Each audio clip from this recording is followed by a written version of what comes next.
ये कहानी एक साधारण लड़की सविता की है, जो एक छोटे से गांव में रहती थी। सविता बहुत मेहनती और ईमानदार थी, लेकिन उसके जीवन में कई कठिनाइयां थीं।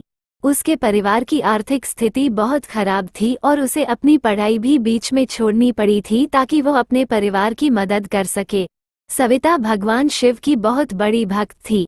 वो हर सोमवार को व्रत रखती थी और शिव मंदिर में जाकर पूजा करती थी।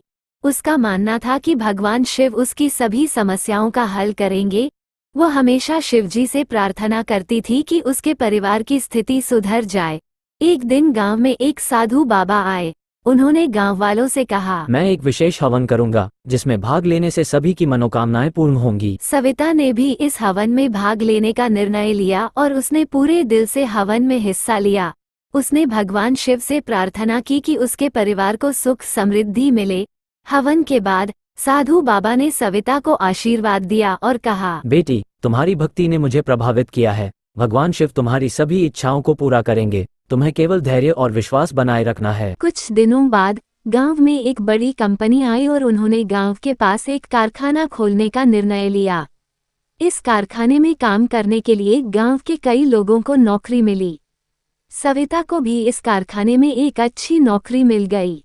उसकी मेहनत और ईमानदारी के कारण उसे जल्दी ही प्रमोशन मिला और उसकी आर्थिक स्थिति सुधर गई।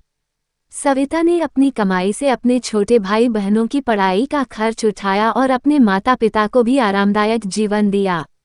उसकी भक्ति और भगवान शिव की कृपा से उसका जीवन पूरी तरह से बदल गया।